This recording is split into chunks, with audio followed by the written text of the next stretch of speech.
Hey everyone, it's Courtney. Welcome back to my cozy corner. Today we are going to be talking about what I made in 2024 as far as knitted garments. So let's get into it. This one was actually like my primary goal going into 2024 was to make like really make some knitted garments and make them in a way that would be like economically feasible. Just because in the past I'd been really swayed by like cool new yarn brands and all the different colors. So this year I wanted to really focus on either using what I had or buying new yarn in a way that would be like more economical. So maybe not buying like hand-dyed yarn, but buying yarn in a very economical way. I was okay with it being commercially produced, but I definitely wanted it to be economical, which, you know what, going into 2025, my goals this year might be a little different, so stay tuned.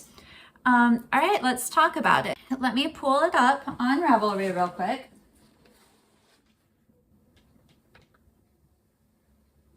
Oh, that's cute.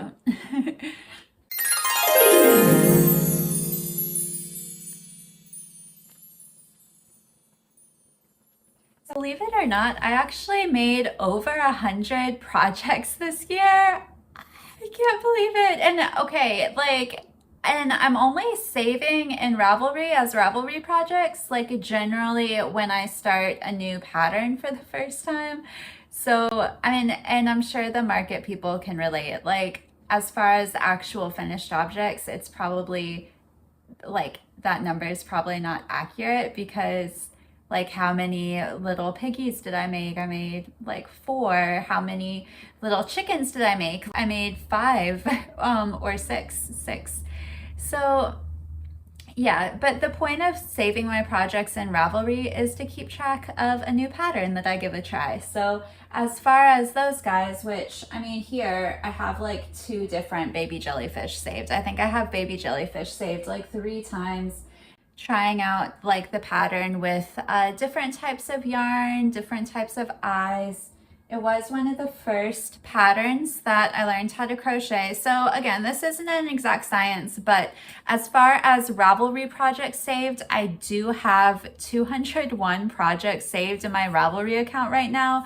And like I mentioned, over 100 of those are accounted for in just this past year of 2024, and that has been such a blessing. It's really because I learned how to crochet and I fell in love with making these amigurumis. If you know anything about crochet and if you're used to making amigurumi, you know that it's a project that can go by relatively like pretty quick, especially in relation to like anything that I would knit, like even a hat, like which is probably the fastest knitting project you can make, if not like one of the fastest, other than like bookmarks and things like that, and like knitted on amigurumi.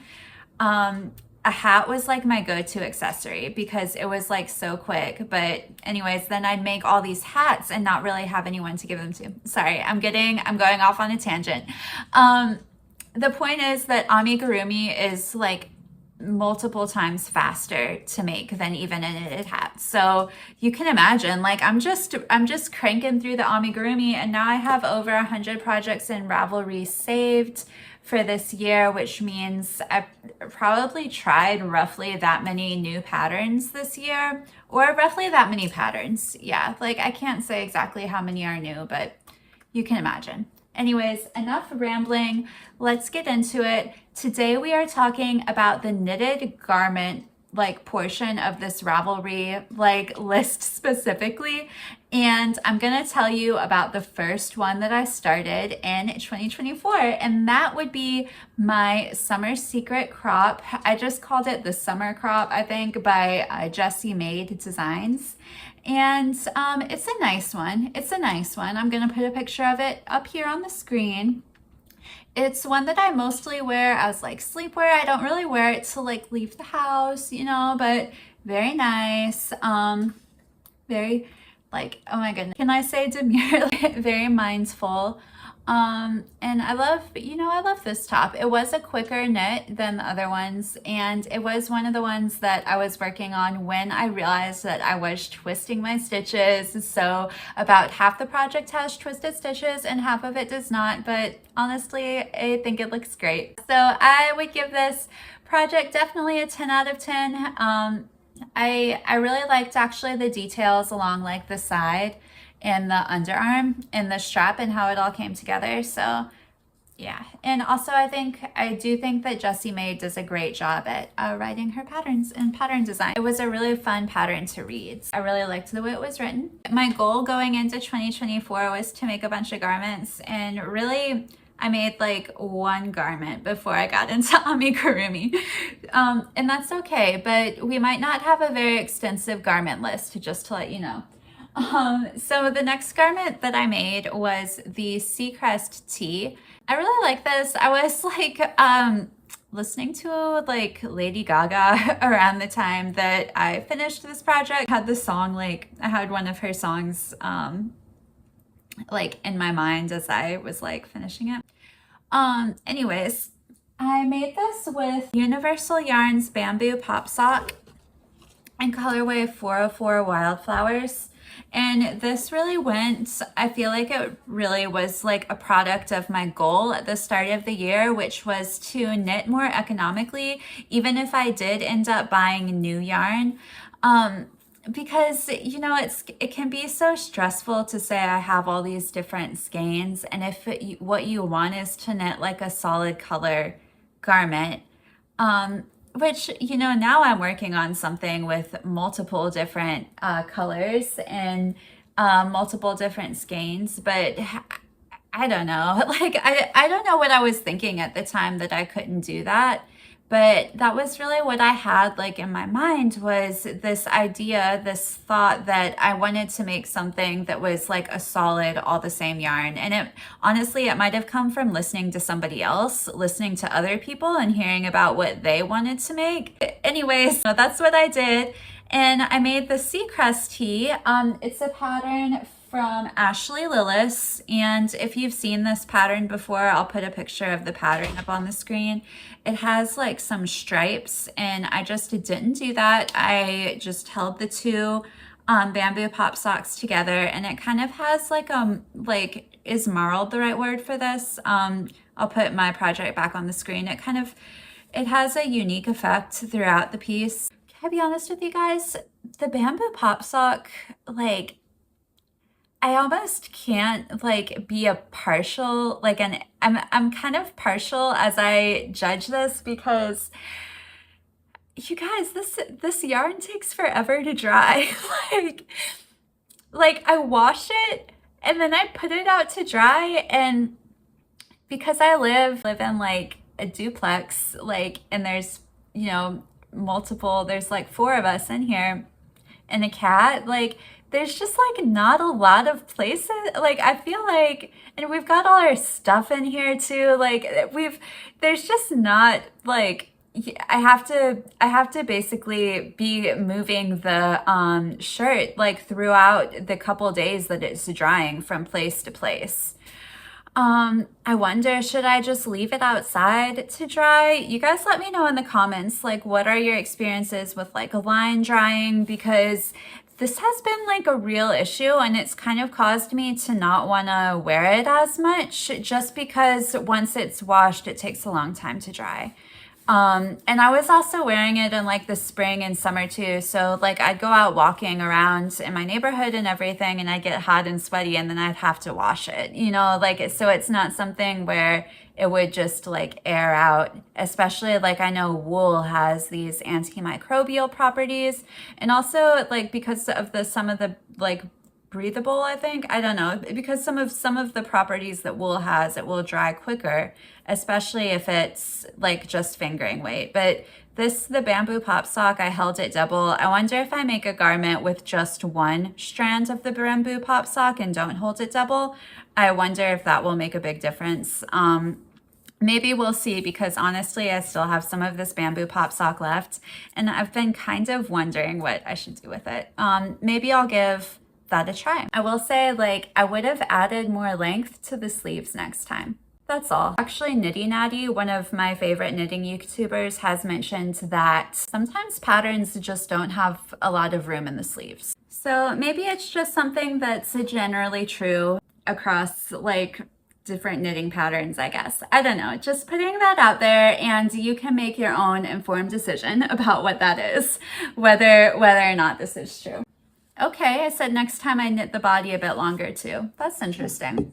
Third project this year is actually also my most viewed project in Ravelry. I feel like if you're like a content creator, it's a good idea to make the patterns as soon as they come out, because I definitely had a lot of views related to this project. Even on YouTube, which was interesting. It's my Luminos Tee, pattern is by Yamagara.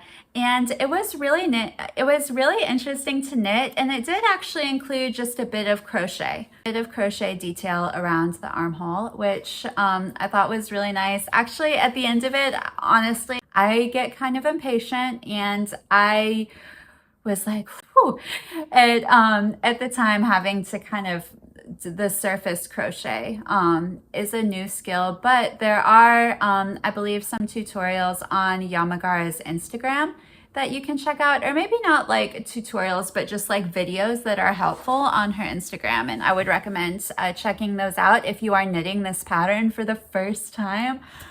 So exciting. Oh my goodness, it was so much fun to see this pattern come together from like these pieces to just this finished work. I've second guessed my color choice on this a few times, even in the months since. I think it looks the way it's meant to be. I chose the yellow because there was yellow in that main color that I chose, which is like a black with yellow and orange, and I think a little red kind of mixed in. The colorway is called Fire Pit. It's from the Lemonade Shop yarns.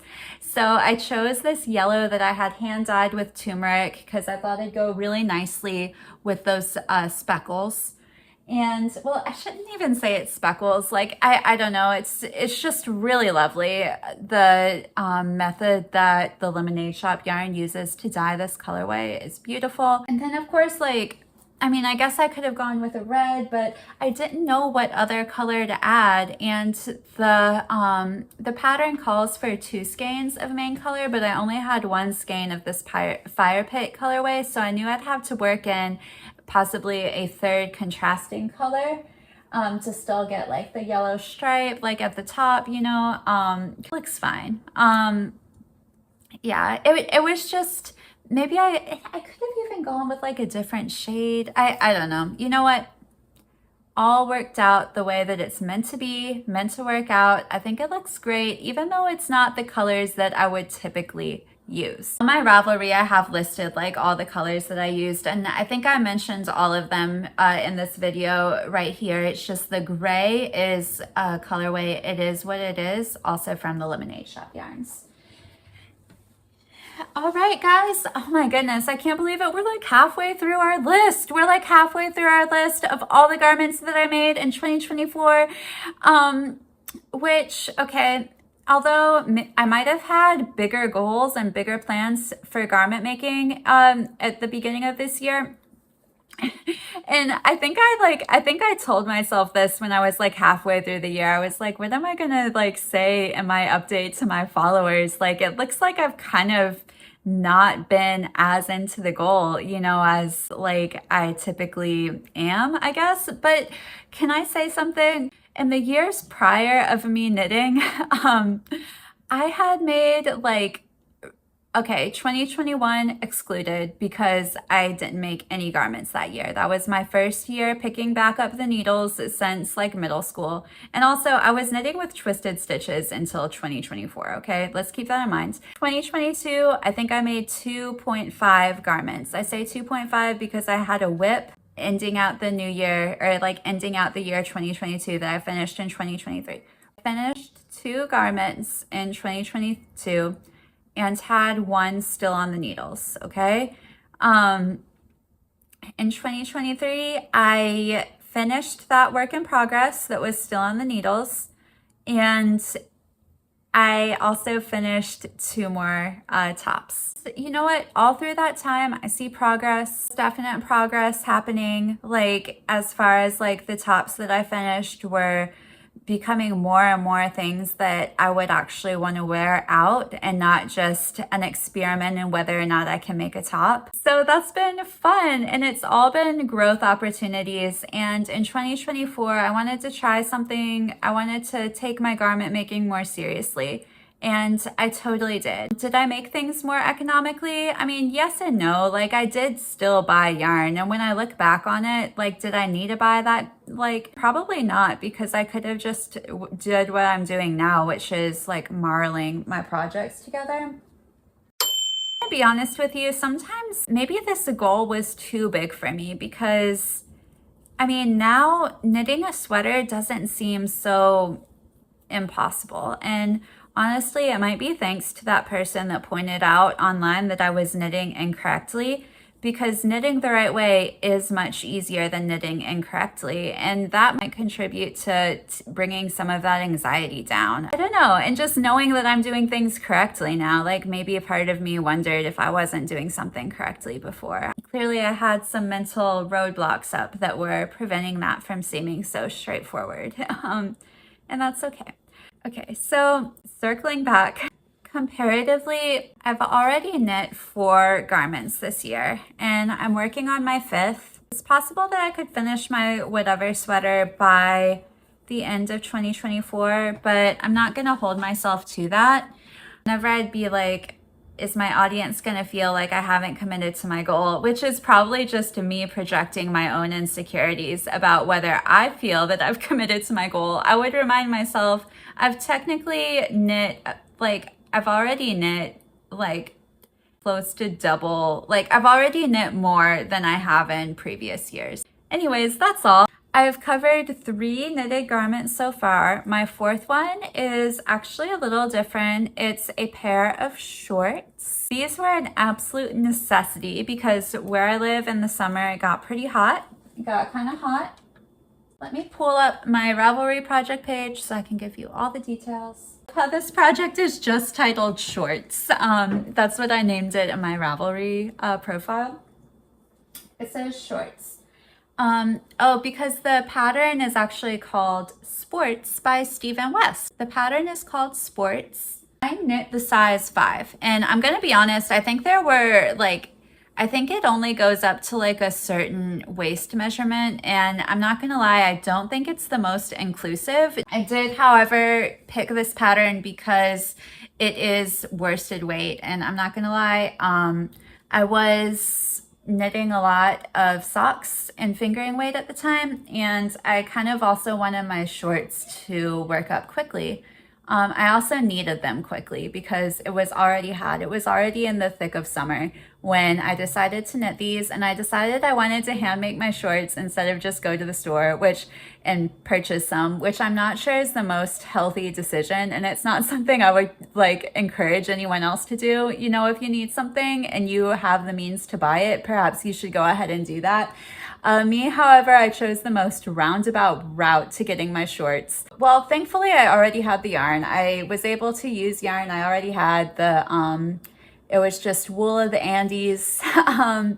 And it's not too bad. Like, it's not hot having wool shorts because like the rest of your leg is exposed. I actually used a really beautiful colorway for the waistband, the outside waistband on these shorts. It was the Love and Stitches special membership colorway when I was in Knitty Natty's membership in January of 2023, and it was dyed by the Little Wolf Knits, and it's called Love and Speckles. So I love this colorway.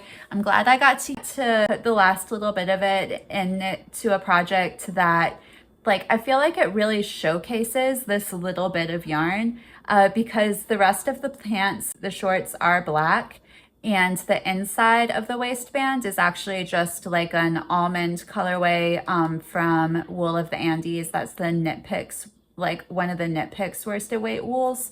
So yeah, like I used this scrap of the Love and Speckles colorway to full effect, and I'm so proud. I think these shorts look amazing. Again, it's a pattern that I would recommend with some caveats. One being the detail on the side gave me a little trouble, and honestly, I think it could just be either like my inability to learn, like, and I shouldn't say that because I don't believe that I'm incapable of learning. I just feel like I have roadblocks to it sometimes. I'm gonna say that it wasn't the most straightforward. Maybe I wish there had been a little bit more pictures and things had been explained in a little more detail. However, this is a pattern, like this was released 10 years ago. So I'm aware that with older patterns are written differently than patterns that are written now. And also, I mean, Stephen West didn't have near the amount of experience when he made this sports pattern. I think he had probably started making patterns like 5 years before, based on my knowledge of Stephen West lore. So, I mean, we'll give it, we'll give it a pass, obviously. I don't want to hold patterns to like this high, standard. I would, warn that the size inclusivity is maybe not as there as it should be. Keep that in mind. Absolutely, keep that in mind. If you're looking for like size inclusive shorts patterns, you might check out like, I don't know if Jessie Maed has shorts. I know that like inclusivity is a big deal to her, but I know that the Little Wolf Knits has like several different shorts. So that actually brings us through all the garments I've made this year.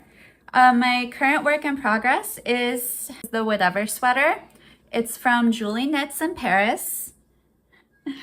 I'm loving it. You'll get to see more about this sweater in my vlog series called right now it's called Knitting My First Top-Down Raglan. Like all the videos about making the sweater there, and I'm hoping to post another one soon. So stay tuned. I will keep you guys updated. For now, I'd love to hear about projects that you are especially proud of this year. Let me know. And thanks so much for hanging out with me, guys. I just want to say thank you to everyone who subscribed this year. As far as YouTube growth, it was just absolutely my wildest dreams come true this year. I think my channel, even though, we're close to 400 subscribers now, I think I started out this year with 43 subscribers. So I just want to say thank you from the bottom of my heart. And I hope you have a great rest of your year. See you in the next one. Bye.